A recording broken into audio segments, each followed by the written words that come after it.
नमस्कार सगळ्यांना।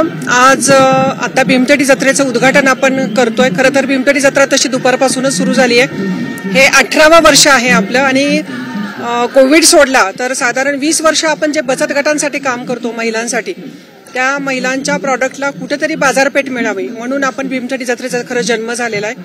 आणि गेले 18 वर्ष पुणेकरांनी मनापासून प्रेम या भीमथडी जत्रेवरती केलेलं आहे। यावेळची भीमथडी जत्रा ही कैलासवासी अप्पासाहेब पवारांना आपण समर्पित केलेली आहे। त्या माणसांनी आयुष्यभर केलेलं शेती, शेतकरी आणि कृषी आणि शिक्षण यासाठी केलेलं काम आणि सहकार क्षेत्र, तर त्यांना 25 वर्ष होतात आहेत पूर्ण। त्यामुळे ही भीमथडी अप्पासाहेबांना आणि कृषीला आपण समर्पित केलेली आहे। यावेळेला 350 स्टॉलची भीमथडी जत्रा आहे। त्याच्यामध्ये कृषीचे 26 स्टॉल आहेत। महिला बचत गट आलेत, त्या सगळ्या 18 जिल्ह्यातून आलेल्या महिला बचत गट आहेत। आणि फूड फेस्टिवलमध्ये जवळपास 87 स्टॉलची आमची खाद्य महोत्सव आहे तिथे। आणि कृषीशी निगडीत मधमाशी हा एक जो कीटक आहे आपला, त्या मधमाशीवर आम्ही बारामतीला आपली संस्था खूप मोठं काम करते।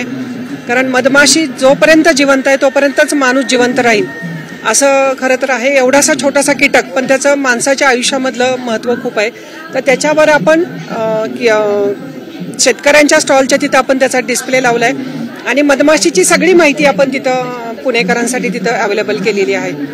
त्यामुळं 350 स्टॉलची 18 जिल्ह्यातून 12 राज्यातून आणि पारंपरिक कला आणि कलाकारांना घेऊन ही भीमथडी जत्रा एका नव्या रूपामध्ये, एका नव्या ढंगामध्ये पुणेकरांच्या सेवेशी आलेली आहे।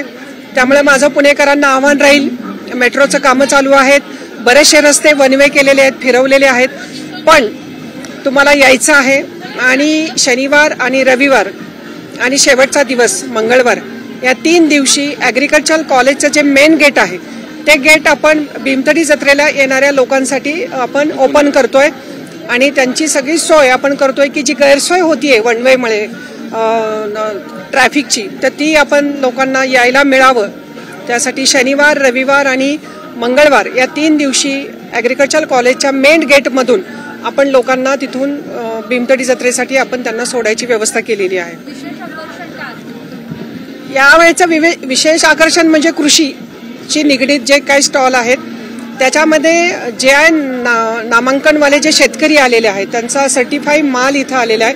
खूप चांगलं काम आपल्या महाराष्ट्रामध्ये शेतकरी करतात, ते शेतकऱ्यांच्या कंपन्या करतात, तर त्यांना आपण थोडासा या भीमथडीच्या माध्यमातून, अप्पासाहेबांच्या माध्यमातून त्यांना हायलाईट करतोय आपण इथे।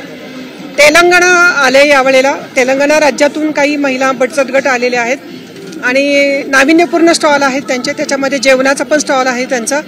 त्यामुळे तेलंगणा हा एक मेन आकर्षण आहे यावेळच्या जत्रेमध्ये।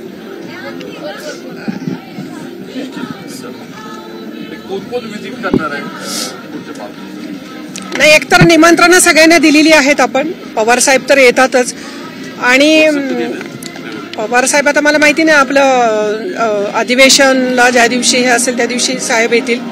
साहेबांची एक चक्कर भीमथडीमध्ये असते, बाकी पॉलिटिकल सगळ्या लोकांना आपण निमंत्रणं दिलेली आहेत। अधिवेशन आणि ह्या सगळ्या ह्याच्यातनं ज्याला जशी वेळ होतील तशी सगळी लोक इथं भीमथडीला येतात। कारण भीमथडीला कुणाचंही वावडं नाहीये, सर्वांनी यावं, सर्वांनी मजा करावी, आनंद घ्यावा, आमच्या महिलांचे प्रॉडक्ट खरेदी करावे, जेवावं, त्यांना 2 पैसे मिळावेत, या पलीकडे माझं काही हे नाहीये। त्यामुळं भीमथडी जत्रेमध्ये पॉलिटिकल वातावरण काहीच नाही आहे इथं।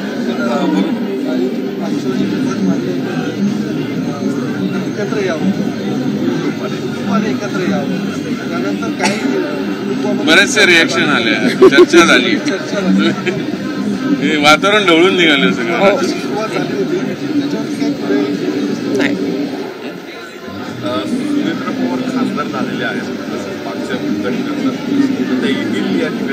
येतील ना, त्यांना निमंत्रण गेलेलं आहे, त्या येतील। आता चर्चा एक वेगळ्या सुरू आहेत, मी रोहित दादा आणि जयंत पाटील दादांच्या गटाला जॉईन होत आहेत, खरं काय आता या जत्रेमध्ये असे पॉलिटिकल प्रश्न नको प्लीज।